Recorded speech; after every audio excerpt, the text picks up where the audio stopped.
Olá, meu nome é Rogério Faria Tavares. Eu sou jornalista, resido em Belo Horizonte e atualmente presido a Academia Mineira de Letras, uma instituição fundada em Juiz de Fora, na Zona da Mata, em 1909, para promover a literatura e a língua portuguesa. Ao longo de seus mais de 112 anos de vida, a Academia procurou manter-se fiel aos sonhos de seus idealizadores, oferecendo ao público, à sua comunidade, uma programação relevante, intensa e atual. Desde o começo da pandemia, em março de 2020, nós fomos obrigados a transportar esta programação, que era presencial, né, lá na nossa sede na Rua da Bahia, para a internet e as redes sociais. E desde então, publicamos uma aula inédita exclusiva, uma palestra, uma entrevista, uma conferência inédita exclusiva toda semana no nosso canal no YouTube. E hoje, com muito prazer, com muita alegria, eu estou aqui ao lado do escritor, jornalista premiado Luiz Rufato, com quem eu vou conversar sobre o mais recente livro que Rufato escreveu, A Revista Verde, de Cataguases, editada pela Autêntica Editora. Rufato, muito bem-vindo aqui ao canal da Academia no YouTube. Muito obrigado, Rogério, pelo convite. E, antes de mais nada, parabéns pelo trabalho que você vem desenvolvendo à frente da Academia Mineira de Letras, né, que é uma instituição já centenária, né, e que você está, digamos assim, dando um novo fôlego a ela, né? Parabéns, muito obrigado pelo convite. Muito obrigado, Luiz. Olha, o Luiz lançou agora, né, no calor aí das comemorações do centenário da Semana de Arte Moderna, esse livro aqui, A Revista Verde de Cataguases, Contribuição à História do Modernismo. Mas você costuma dizer, Luiz, que esse livro, que eu apresentei agora para o público, é uma reencarnação de um livro seu de 2002, Ases de Cataguases. Que livro foi esse? Então, Rogério, na verdade, em 2002, eu publiquei um livro que era, digamos assim, um esboço, né, para este livro. Esse livro de 2002, Os Ases de Cataguases, ele atendia a uma demanda, naquele momento minha, de tentar compreender, né, o que foi a Revista Verde de Cataguases no seu contexto e no contexto do modernismo brasileiro, né? Evidentemente que aquele que eu era em 2002, e, aliás, eu digo isso no prefácio daquele livro, que tinha sido escrito já antes.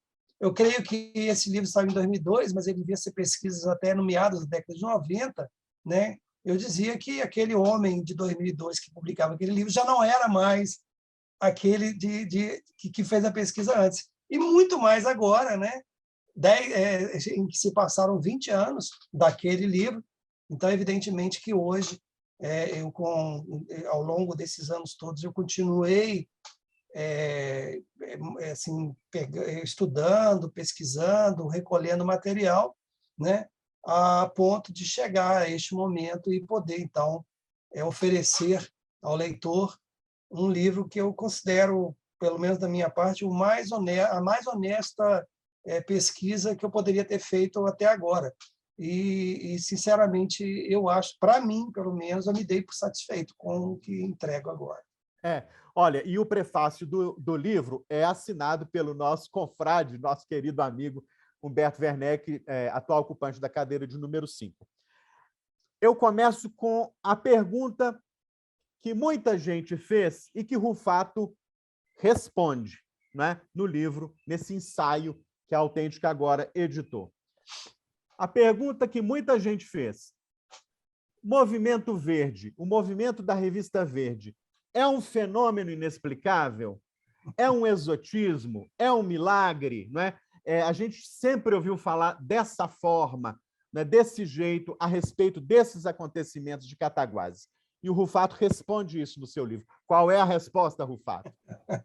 A resposta, para mim, é muito óbvia, que assim, eu, pelo menos, não acredito em fenômenos inexplicáveis, né? E, portanto, não é um fenômeno inexplicável. Isso é a resposta simples: não é um fenômeno inexplicável.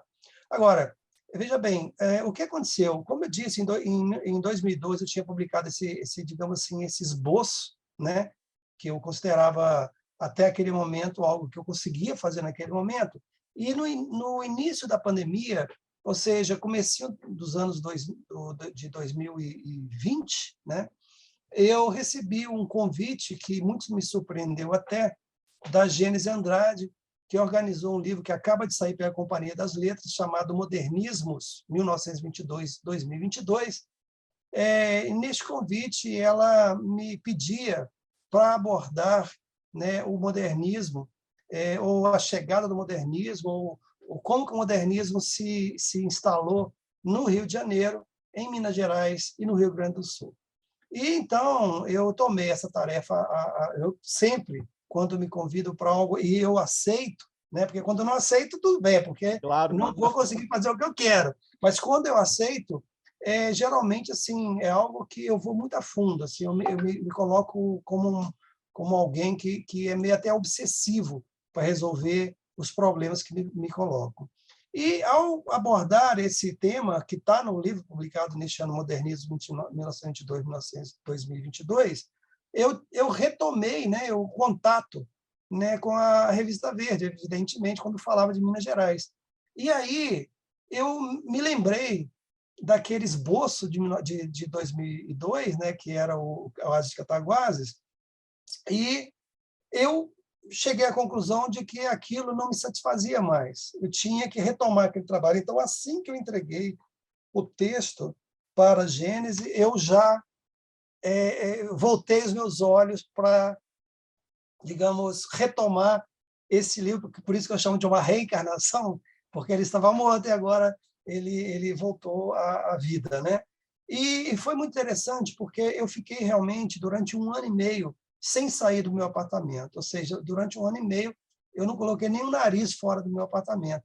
Então, eu tinha como um ritual de manhã escrever um romance, que eu terminei em novembro, já entreguei para a editora, para a Companhia das Letras, e vai sair em outubro deste ano. E, à tarde, eu me dedicava todas as tardes a pesquisas sobre a Revista Verde. E foi muito interessante, porque eu me peguei, até para mim, uma surpresa realmente muito grande, que eu tinha juntado um material, ao longo desses anos, muito rico, né? De tal maneira que eu podia, sem sair de casa, fazer o que eu precisava, que era essa pesquisa mais profunda.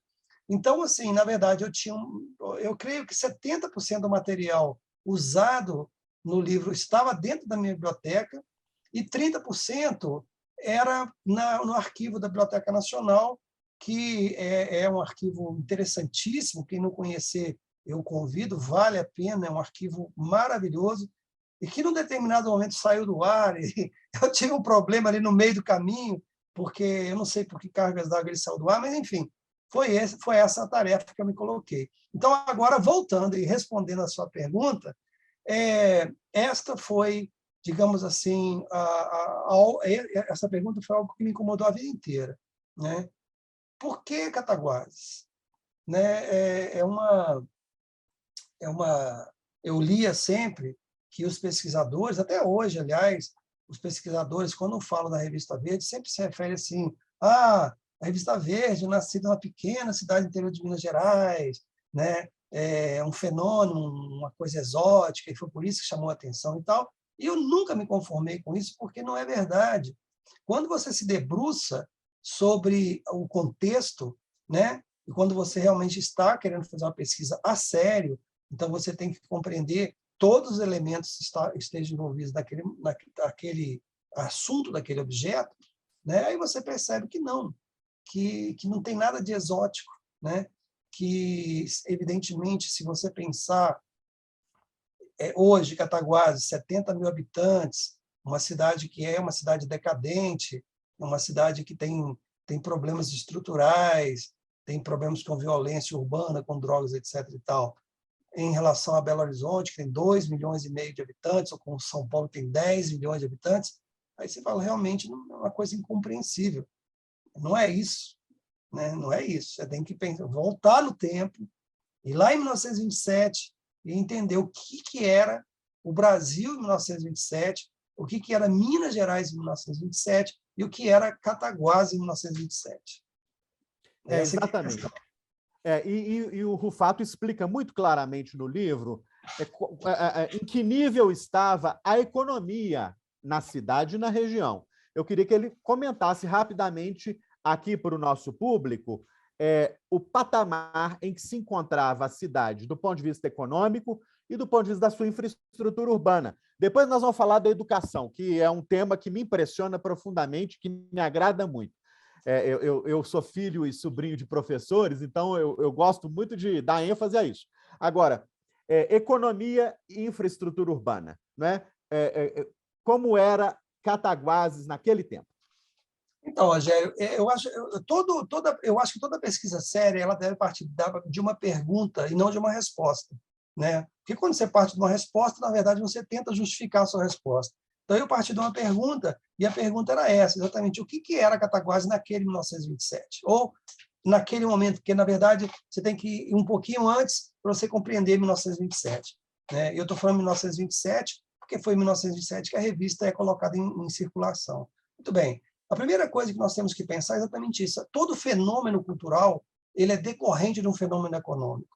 Né? A cultura, essa cultura, digamos, cultura letrada, como nós a compreendemos, ela está diretamente ligada a excesso de capital. Né? Quer dizer, onde você tem dinheiro sobrando, você tem dinheiro sobrando para investir na cultura. Né? Isso fica muito óbvio quando você pensa no século XXI no Brasil. Né? Quando que nós tivemos a cultura no sua pujança? Foi quando tinha dinheiro sobrando, né, na economia e, portanto, houve inversão de capital na cultura. E foi exatamente isso que aconteceu em Cataguases. Quer dizer, Cataguases não era uma cidadezinha rural, né, não era uma cidade que tinha boizinho e carroça de cavalo na rua passeando, não era roceiros que moravam na cidade, muito não, nada disso. Cataguases, em 1927, um pouco antes, era uma cidade industrial, num país essencialmente rural. Isso já é uma diferença assim abismal. Quer dizer, não era um país analfabeto e um país com uma economia que estava diretamente ligada à cafeicultura, ou seja, a monocultura do café, e Cataguases também tinha sido, mas Cataguases já não era mais. Cataguases é uma cidade industrial, indústria de tecidos e indústria de energia elétrica. Né? Então, esse aspecto é fundamental. O segundo aspecto muito importante é pensar que a Cataguases é uma das poucas cidades da região, junto com o Juiz de Fora, na qual os cafeicultores perceberam, com a derrocada do café, porque o café na Zona da Mata ele tem uma vida útil muito pequena, né? Ele, logo que se instala, a partir da década de 70, mais ou menos, do século XIX, né? Logo no final do século ele já está começando a decadência, ou seja, com um período muito curto. Só que o dinheiro que havia do café foi invertido, né, para a indústria têxtil. Né? Então, esse aspecto é fundamental. E o segundo é que esse dinheiro do café, inicialmente, tinha sido investido muito na infraestrutura urbana de Cataguases. Né? Ou seja, era uma cidade que tinha uma estrutura urbana comparável, evidentemente, estou falando, tem que pensar no tamanho da cidade, mas comparável ao Rio de Janeiro, a São Paulo ou a outra cidade maior.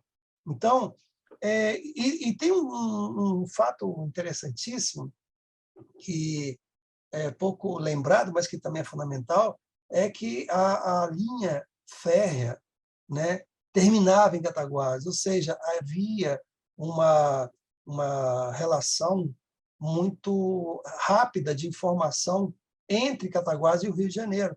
Né? Rápida, evidentemente, a gente pensa rápida também pensando na década de 20 do século passado. Né?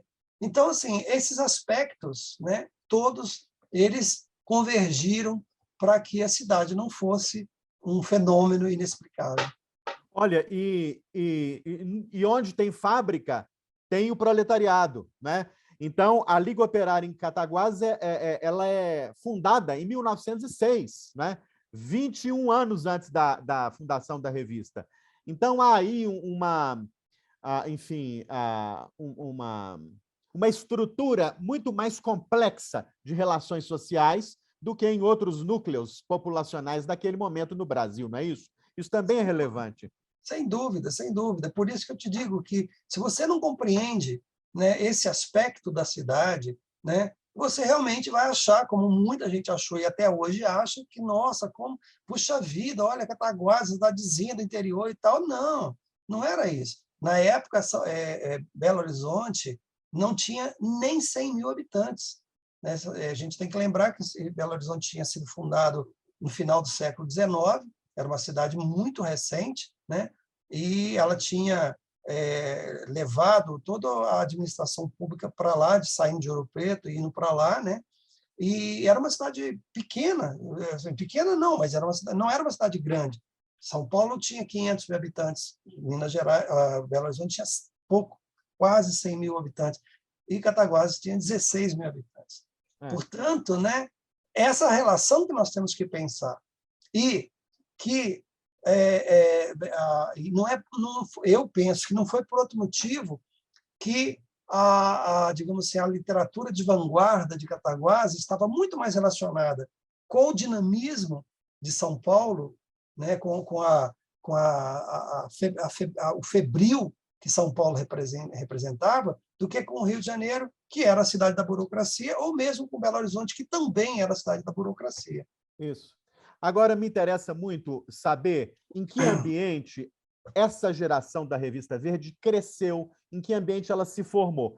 E aí é que entra o tema da educação, né? Entra, por exemplo, a instituição famosa, e você fala muito sobre ela, chamada Ginásio Municipal, fundado em 1910. No Ginásio Municipal havia um grêmio literário, enfim. Qual era esse ambiente, não é, educacional em que essa geração cresceu?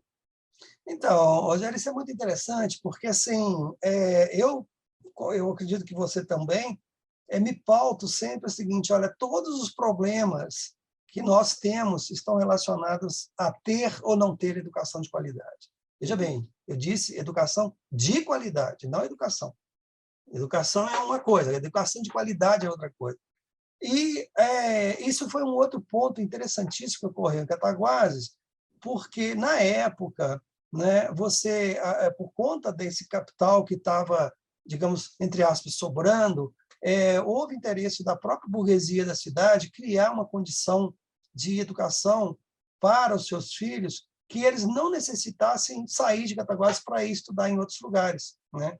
E você vê que são dois momentos. O Henrique de Rezende, que é um pouquinho mais velho, ele já estudou fora, porque ele ainda não pegou esse momento da cidade. Então, o Henrique de Rezende, ele vem da aristocracia cafeeira, né, filho da aristocracia cafeeira, e ele, então, vai estudar. Ele tem um preceptor em casa, um preceptor francês em casa, e depois vai estudar em Juiz de Fora, vai estudar em Ouro Preto, volta a estudar em Juiz de Fora.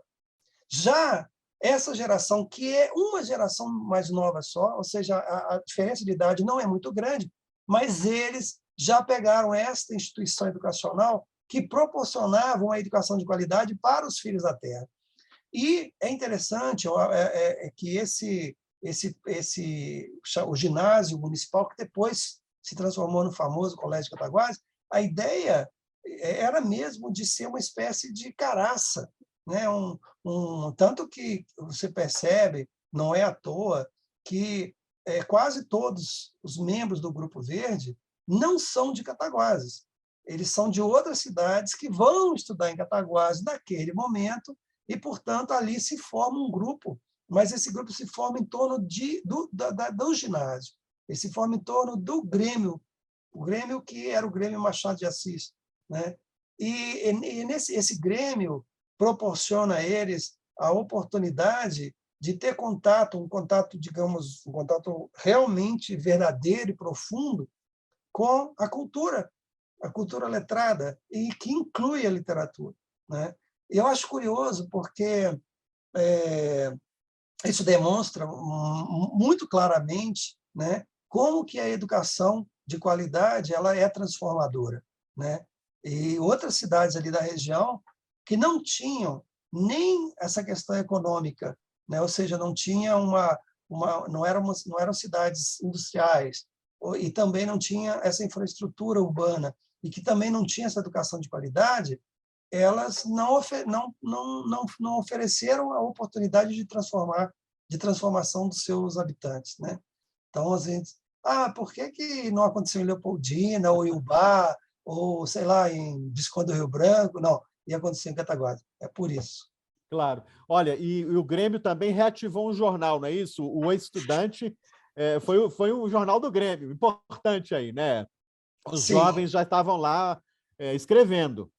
você vê, por isso que a educação de qualidade, né, quando eu falo educação de qualidade não significa só aula, não significa só você ir, né, frequentar uma sala de aula, né? Isso é parte da educação de qualidade, né? A educação de qualidade ela envolve outros aspectos. E no caso, neste caso específico, envolvia, né, atividade no fim de semana. Você vê, as atividades não eram durante a semana, eram atividades no fim de semana, sábados e domingos, nas quais, além de esporte, eles jogavam, né, eles tinham esporte, educação física, etc. e tal, mas eles tinham também essas atividades que era de escrever, ler e debater. Curioso, debater. Eles tinham como, entre aspas, obrigação debater. Ou seja, era colocado um tema e você, então, você era destacado para criticar ou para defender aquele tema, mesmo que você não acreditasse que estava, não, mas era só um exercício mesmo de Claro, retórica, exercício de intelectualidade, né? E o jornal, o Estudante, foi uma decorrência desse debate, né? E nele nós temos as primeiras experiências de escrita literária desse grupo. Claro, experiências ainda imaturas, experiências ainda bastante, digamos, vinculadas a uma literatura do passado e tal, mas já eram experiências importantes de escrita, né? E, portanto, de crítica também, porque a escrita sempre vai estar ligada à crítica. claro. Olha, nós vamos falar ainda sobre outras duas publicações. Antes de falar da Revista Verde, eu quero falar sobre o Eco e também sobre a Jazz Band. Mas antes disso, eu quero perguntar para o Rufato algo que ele estuda muito bem no livro que ele lançou agora pela Autêntica Editora, que é a relação entre o cinema e a literatura. Porque todo mundo sabe que Humberto Mauro é de Cataguases e é contemporâneo da geração da Revista Verde. Eu queria um comentário seu sobre isso, Luiz. Então, isso é outro dado muito interessante, porque assim, pouco compreendido também, porque se sempre se pergunta como assim, né? Cataguases teve cinema e teve literatura e essas duas artes não conversavam ou conversavam.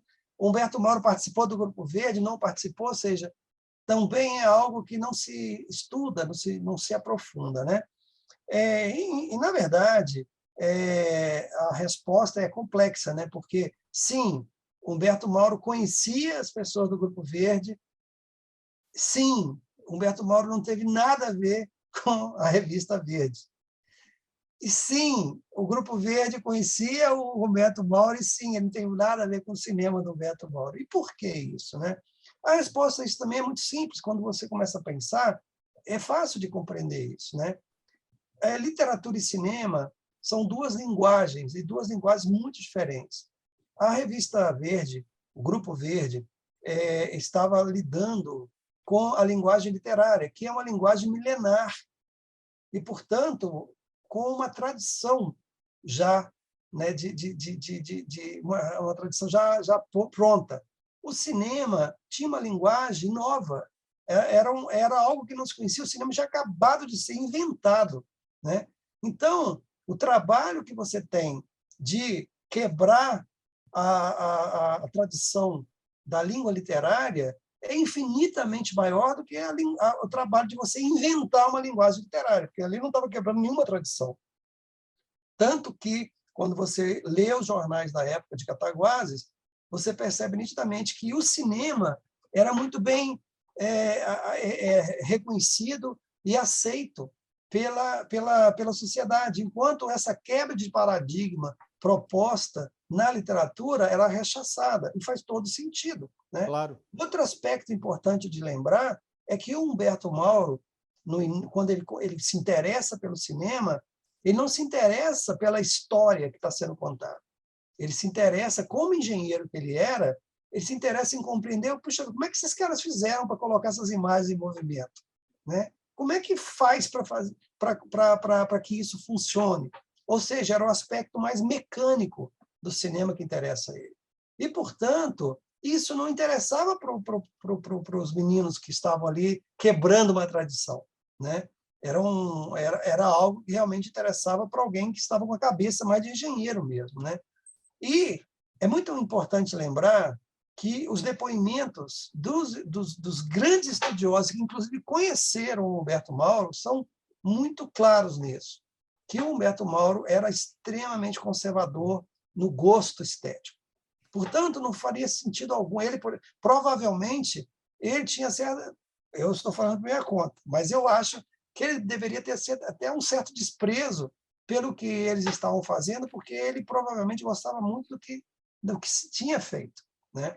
Mas é inegável que duas coisas que concorreram, que convergiram no Humberto Mauro, no cinema, e no grupo literário Verde, que era, primeiro, a questão de você observar o que estava à sua volta, ou seja, a natureza, ou seja, a realidade que estava à sua volta, que é digamos assim, um preceito, né, do modernismo. Assim, vamos voltar os nossos olhos para a nossa realidade. E o Humberto Mauro, até por razões óbvias, eles estavam filmando a realidade imediata da cidade, ele também tinha esse ponto de vista.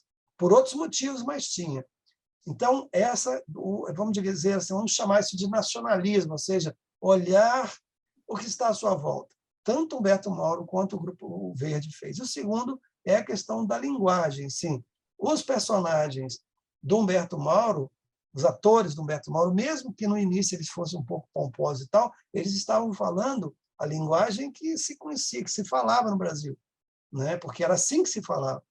Assim também o Grupo Verde, quer dizer, ele traz para dentro da literatura a linguagem, a língua, entre aspas, brasileira. Então, por isso que há convergência, sim, evidentemente que há importantes, mas também por isso que nós não podemos achar que os dois fenômenos artísticos e culturais, né, eles são da mesma raiz. Não são, evidentemente que não são.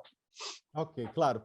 Olha, num determinado momento do livro, o Rufato começa a relatar, a informar os leitores um pouco a respeito do ambiente, né, que começava a germinar nos anos 20, especialmente no campo da literatura, e eu vou focalizar aqui o território, né, das revistas literárias. Então, ele fala muito bem aqui que, ao longo da década de 20, foram surgindo grupos e revistas modernistas em vários pontos do Brasil.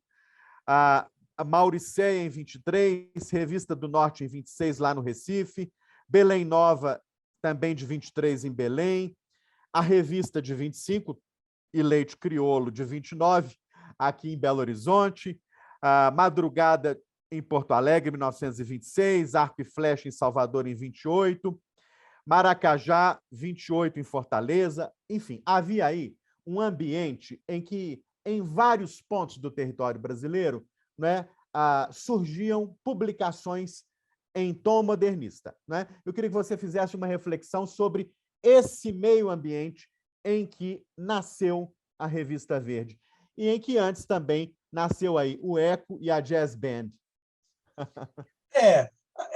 Vamos pensar inicialmente, né, porque o outro motivo pelo qual nós temos que compreender que Cataguases não foi um fenômeno inexplicável a partir do fato seguinte: em 1927, exatamente em setembro de 1927, ou se quiser um pouquinho antes, em agosto de 1927, não havia nenhuma revista de importância nacional circulando no Brasil com divulgação das ideias modernistas, muito menos com a divulgação das ideias modernistas de São Paulo. Eu gosto de frisar isso, porque, embora a Revista Verde não possa ser considerada uma revista tributária do modernismo de São Paulo, assim, no seu aspecto, digamos, mais evidente, mas, sem dúvida alguma, ela foi uma revista que ela está muito mais próxima da vanguarda radical de São Paulo do que do Rio de Janeiro. Isso é bastante evidente, isso é meio óbvio até. Então, em setembro de 1927, não havia, de todas as revistas que você citou, né, você pode ver que as datas delas são 26 e 28, né, mas não 27. Por quê? Porque em 27, por aqueles motivos assim que a gente você está no lugar certo, na hora certa, né? Quando eles, em Cataguases, depois de experiências, eu vou depois voltar um pouquinho essas experiências, depois das experiências, digamos assim, de revistas que não eram bem modernistas, e eles, em setembro de 27, eles fazem a Revista Verde, o que acontece? O Rosário Fusco, que é uma pessoa fundamental para a compreensão da importância da Verde na sua divulgação, ele entra em contato com o Alcântara Machado em São Paulo, manda um exemplar da revista e fala, olha, nós temos a revista aqui. E se você pegar a revista que é feita em setembro de 1927, ela é uma revista regional. O que eu quero dizer com isso? Ela só tem textos do pessoal de Cataguases, da revista, e do pessoal de Belo Horizonte. Era uma revista ainda bastante tímida nesse sentido. A partir daí, o Alcântara Machado passa para o Rosário Fusco uma série de contatos e ele leva um monte de gente para participar, para colaborar com a revista. Então, a revista que sai em outubro de 27 já é completamente diferente. Ela já tem colaborações do Brasil inteiro. Exatamente isso, não é exagero, ela já tem colaborações do Brasil inteiro. Muito bem. Tem uma revista no Rio de Janeiro chamada Festa, que, embora ela tenha a capa dela está com uma data, na verdade, ela foi efetivamente, ela começou a ser circular em outubro de 27, e essa revista ela tem uma característica que é muito diferente da Revista Verde, porque é uma revista conservadora.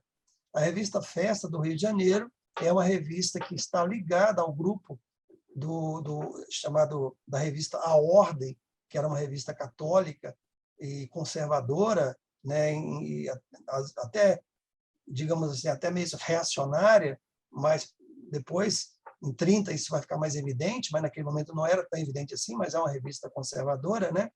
Então, o que aconteceu? Por um rasgo de sorte, né, a Revista Verde passa a divulgar o que havia de mais interessante no modernismo brasileiro naquele momento, e esse modernismo ligado ao modernismo radical de São Paulo. Portanto, ela toma uma importância muito grande em termos nacionais, né? Bom, um pouco antes, só para voltar um pouquinho no tempo, esses meninos que estudavam lá no ginásio municipal e que tinham interesses literários, né? Principalmente o que eu chamo do núcleo duro, né? Que é o Guilhermino César, o Arscânio Lopes, o Rosário Fusco e o Francisco Inácio Peixoto, eles começam a fazer uma série de experiências, né, literárias. Então, o Guilhermino César, que era um sujeito muito interessante, ele tem digamos assim, um viés psicológico que eu acho interessantíssimo, que ele era um sujeito gregário, né? Então, quando ele estava no ginásio, ele reativa o estudante que, por algum motivo, tinha parado, então ele reativa o jornal O Estudante. Ali, nesse jornal, ele já chama todo mundo para publicar, não satisfeito, logo depois, com o jovem ainda, ele é convidado para ser redator do jornal O Mercúrio, né?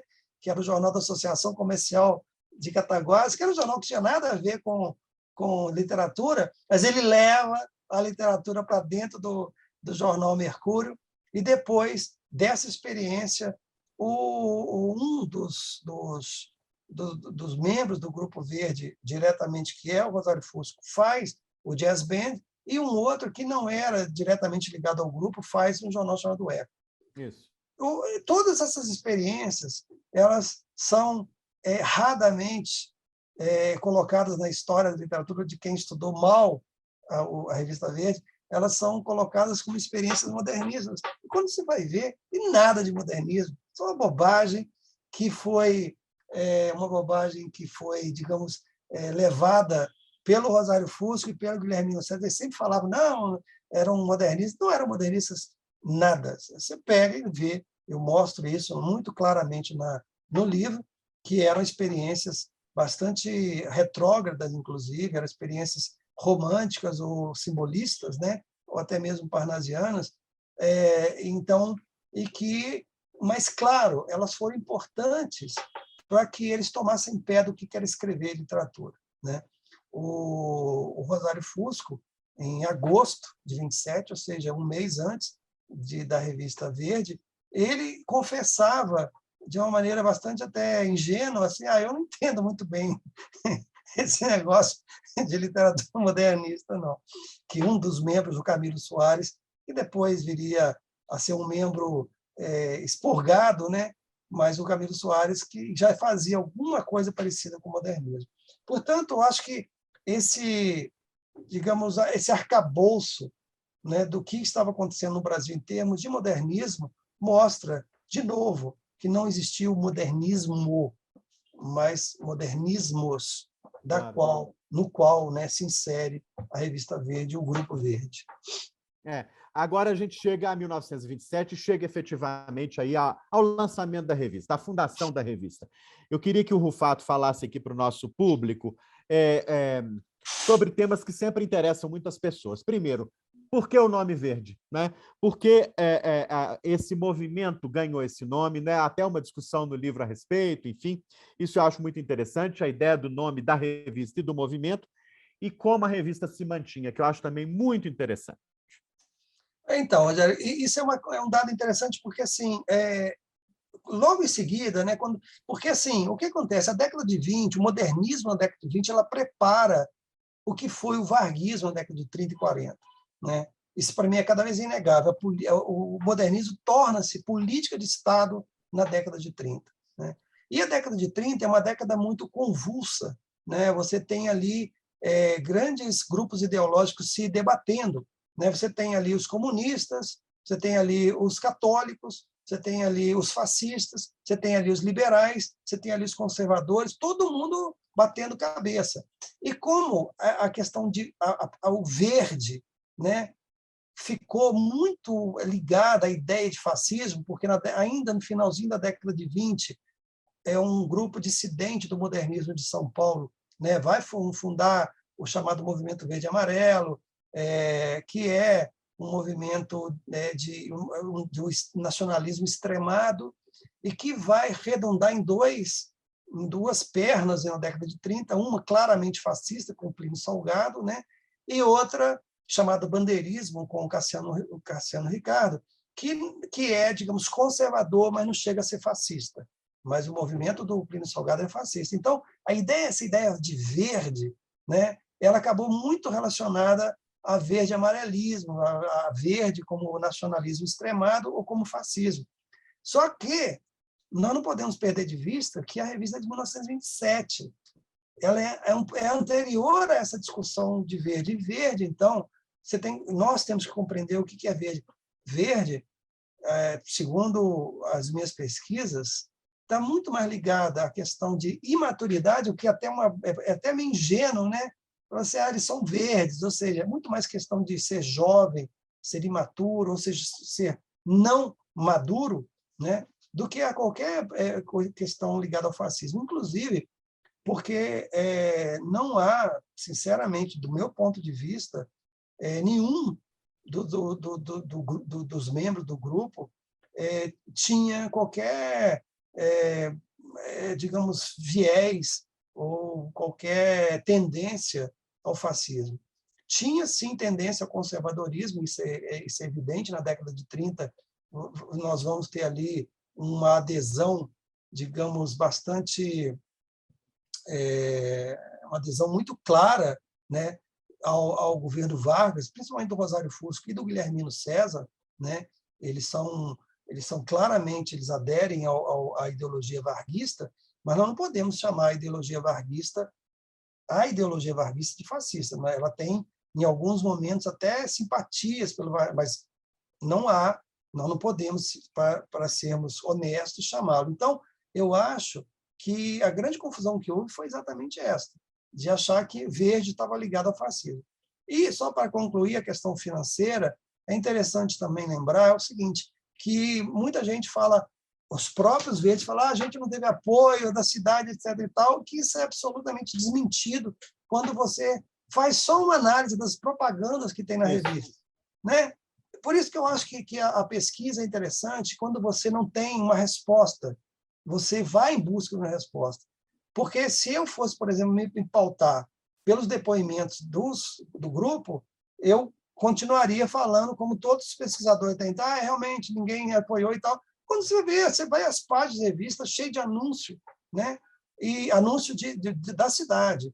E além do apoio, então, que houve do comércio, porque eles eram todos da burguesia da cidade, evidentemente eram filhos daquele ou daquele, e, portanto, nós tínhamos que apoiá-lo, mesmo que constrangidamente, mas nós vamos apoiá-lo, mas também houve apoio financeiro do Grupo de São Paulo, né? O Alcântara Machado é muito claro nisso, eles deram apoio, seja diretamente dando dinheiro, seja indiretamente arrumando dinheiro com outras pessoas por meio de anúncios ou por meio de compra de revistas ou por meio de assinaturas. Então, é outro aspecto também que nós temos que repensar, que não é verdade que não havia apoio. Olha, no livro que a Autêntica Editora acabou de lançar aqui, de Luiz Rufato, a Revista Verde de Cataguases, que é um belíssimo ensaio, preciso, profundo, completo, há 3 anexos, ao anexo A, o B e o C. Nós vamos falar um pouquinho sobre as informações contidas nesses anexos, mas eu queria começar pelo B e não pelo A. O B é a íntegra do manifesto, o manifesto do Grupo Verde de Cataguases. Sim. O que você destaca de fundamental nesse manifesto, Luiz, e que depois foi motivo de muitos comentários, muitas discordâncias, muita polêmica? O que é o manifesto da Revista Verde? Então, é interessante lembrar assim, primeiro, né, que a Revista Verde ela nasce de uma intuição, muito mais do que de uma formação. Tanto isso é verdade que, normalmente, quando as revistas eram publicadas, elas já, no primeiro número tinha a revista e já tinha o manifesto. Olha, nós chegamos, e é isso aqui. Geralmente, o manifesto era o editorial da revista, né? Do primeiro número. Do primeiro número. Então, já falaram, nós somos isso e viemos para isso. Com a Revista Verde, isso não aconteceu. A Revista Verde só no segundo. Só no terceiro. Terceiro. No terceiro número. Ou seja, okay. O que acontece? Eles se sentiram meio que constrangidos a fazer, bom, o que vocês estão fazendo da vida? Bom, então é isso aqui, ó. Vamos publicar um manifesto. O Rosário Fusco chega a afirmar que o que tem de bom no manifesto é do Ascânio Lopes, né? E o que tem de ruim é do Henrique de Rezende, né? Ele é muito desbocado, né? Mas eu acho que deve ser isso mesmo. Porque assim, o grande ideólogo, o grande pensador do grupo infelizmente, morreu muito cedo, mas era o Ascânio Lopes, né? Agora, também o Francisco Inácio Peixoto tem uma fala que eu acho que eu concordo com ele, ele falou assim, aquilo era besta pra caramba, porque na verdade era muito mais uma necessidade exterior, ou seja, muito mais aquela coisa assim, vamos falar alguma coisa porque senão fica chato. Então eles fazem, publicam o manifesto do que propriamente uma necessidade do grupo, porque a rigor, né, e isso também é importante, eu gosto muito de ser honesto com as minhas pesquisas. Então, assim, da mesma maneira que eu acho assim, que a Revista Verde ela é subvalorizada porque ela teve uma importância muito maior para a divulgação do modernismo brasileiro naquele momento do que se coloca, eu acho que ela tem um papel importantíssimo, mas, ao mesmo tempo, eu também sou honesto o suficiente para esclarecer que ela teve papel de divulgação, mas ela não acrescentou nada em termos estéticos para o modernismo brasileiro. Ou seja, se você lê o manifesto, vê que o manifesto é uma bobagem. Eles estão falando ali de coisas que já tinham sido faladas, né, anterior, inclusive pelo grupo da revista de Belo Horizonte, né, e fazendo ataques a pessoas da cidade, ou seja, eles mesmos, eu acho que não tinham consciência do tamanho, da importância que eles tinham a nível nacional, né? Então, assim, eu acho que o manifesto é importante por isso. Ele marca uma posição, é verdade, sem dúvida alguma, mas ele não tem, digamos, uma importância estética, uma importância ideológica maior do que simplesmente ter sido publicado. Agora, tem um capítulo aqui do seu livro, Luiz, que tem o nome de Nacionalismo e Liberdade de Expressão, que talvez sejam as duas palavras que sintetizem melhor aí essa saga da Revista Verde, não é? O que você fala sobre essas duas palavras e sobre o que elas foram capazes de despertar naquele grupo? Então, isso é interessante, Rogério, porque assim, eu acho que nacionalismo e liberdade de expressão, que não são, né, não foi o Grupo Verde que pegou essa bandeira, né, ele só, quer dizer, que inventou essa bandeira, eles só pegaram essa bandeira para dar continuidade a ela. O nacionalismo, ele vem de 22, quer dizer, aliás, vem de antes de 22, mas vamos de Semana de Arte Moderna de 22, como uma tentativa de chamar a atenção tanto dos escritores quanto do público para o que o Brasil tinha de interessante e tinha para ser explorado literariamente, né? E a liberdade de expressão vem para dar forma ao nacionalismo, né? Eu acho que esses dois aspectos, forma e fundo, estão muito ligados sempre. Então, o nacionalismo vem como uma ideologia de representação da realidade e a liberdade de expressão vem como uma forma para dar expansão a esse nacionalismo.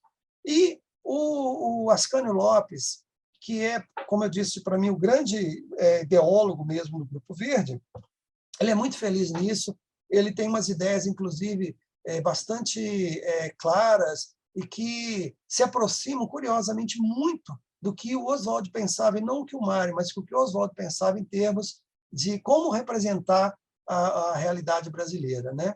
Então, eu acho que, se nós tomarmos por base, se tivéssemos que sintetizar a importância da Revista Verde, eu diria isso, quer dizer, a Revista Verde, naquele momento, em 1927, ela é um importantíssimo lugar de divulgação desses dois aspectos que são fundamentais para compreender o nacionalismo, o modernismo brasileiro, que são o nacionalismo e a liberdade de expressão, ou seja, como expressar de uma maneira absolutamente livre essa representação da realidade brasileira. Perfeito. Tem aqui na página 106 do seu livro, Luiz, um excerto aqui de uma fala do Guilhermino César que me parece muito interessante, que é sobre as influências sofridas pelos rapazes da Revista Verde. Ele fala o seguinte, eu vou resumir, né? Os autores que realmente buscaram a linha programática, espécie assim de projeto de literatura para a Verde, foram, no geral, poetas da fase moderna. O Ribeiro Couto, Manuel Bandeira, Mário de Andrade, logo depois o Drummond. Mas o poeta que, de fato, marcou a Verde no primeiro momento foi o Ribeiro Couto. Bandeira foi um momento, a descoberta de Bandeira foi um momento de plenitude, Ronald de Carvalho também muito nos marcou demais. E ele ainda cita o Augusto Meyer. O que você fala sobre as influências que eles sofreram? Então, na verdade, assim, eu acho que quando o Guilhermino fala disso, ele está falando dele, ele está falando dos rapazes do Paraguai. Porque isso é muito Guilhermino, ele é muito isso. Né? Ele realmente não é um vanguardista nesse sentido. Ele é muito comedido, ele é né, mais para frente ele vai fazer a poesia dele, é uma poesia mais clássica, mais tradicional. Né? Mas isso não pode ser levado em consideração, por exemplo, com o Rosário Fusco, por exemplo. Eu acho que, no meu ponto de vista, tá, nós deveríamos prestar mais atenção em 3 autores desse grupo. O primeiro deles, e mais importante, o Rosário Fusco. O Rosário Fusco tem um problema que não foi dele, na verdade, foi um problema da geração dele, mas por algum motivo ele ficou muito marcado, que foi a adesão dele ao varguismo de uma maneira muito subserviente. Isso acabou fazendo com que a obra dele fosse mal lida, mal compreendida, e eu acho que ele é fundamental para a literatura brasileira. Inclusive, não sou eu que digo, o Antônio Cândido diz, né, que o Rosário Fusco, com o agressor, ele inaugura o surrealismo no Brasil. Só por isso ele devia estar mais em voga. Esse é um primeiro ponto. O segundo ponto é o Francisco Inácio Peixoto, que, para além de ter sido um sujeito incrível, de ter levado a arquitetura modernista para Cataguases, que, inclusive, é a cidade com o maior número de objetos e de construções modernistas por habitante do Brasil, né?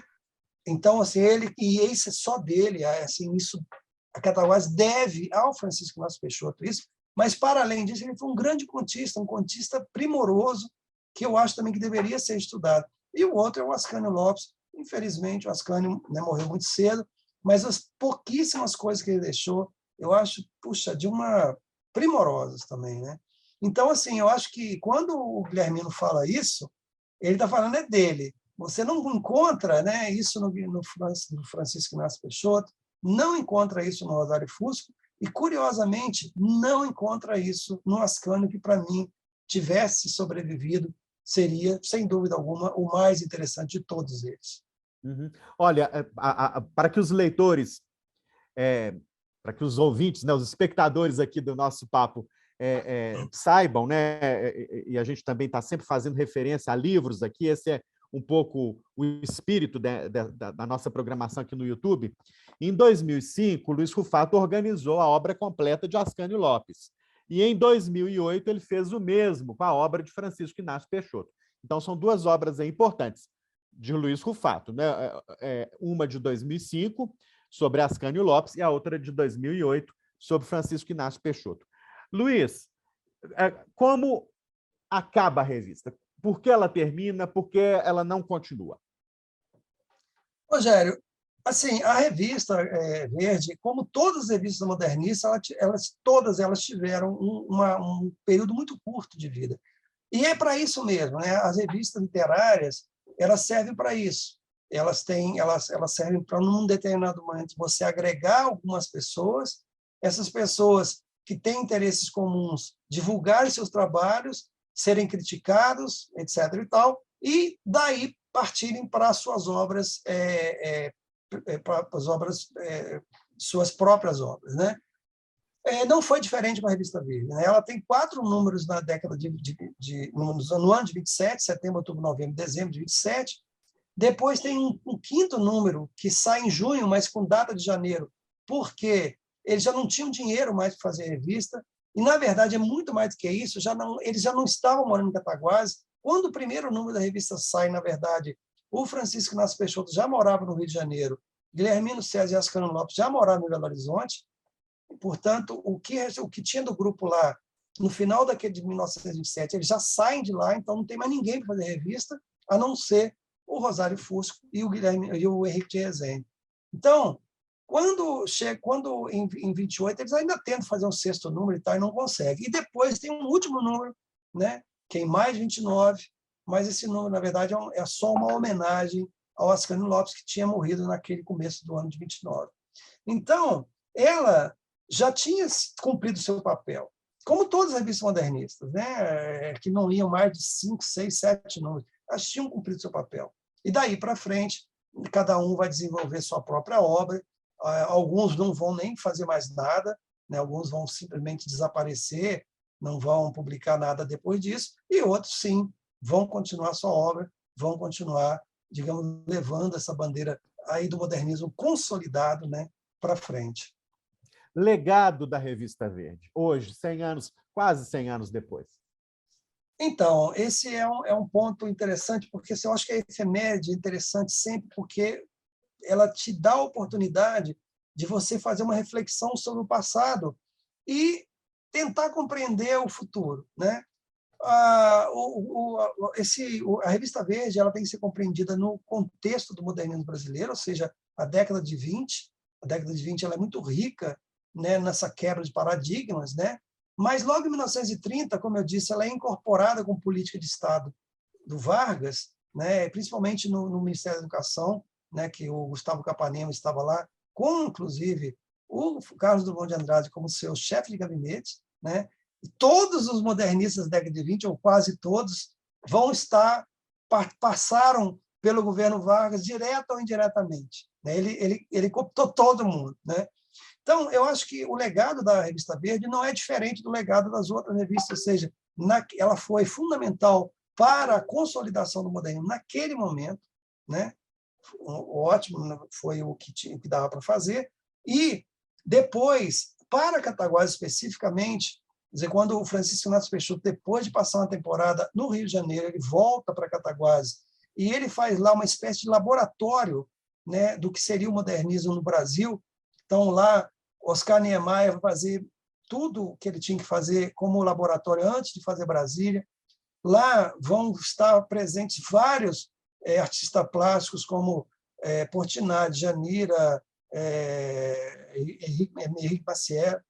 Você vai ter ali, inclusive, a Ian Zack, Ou seja, você vai ter uma série o Burle Marx na arquitetura, você vai ter uma série de artistas participando daquele momento ali para a cidade de Cataguases, muito importante, né? Esse foi o grande legado que a revista deu para Cataguases. E o grande legado que ela deu, no meu ponto de vista, para o modernismo, foi de ter proporcionado, naquele momento, um espaço de divulgação e debate de ideias do modernismo, que não tivesse havido, talvez, isso, evidentemente, a gente não pode falar do passado, mas é bem provável que o modernismo tivesse tido mais dificuldade de se disseminar como ele se disseminou naquele momento. Ele, com certeza, ele seria vitorioso, isso não há dúvida alguma, mas provavelmente ele teria um pouco mais de tempo, levaria um pouquinho mais de tempo para se consolidar como se consolidou.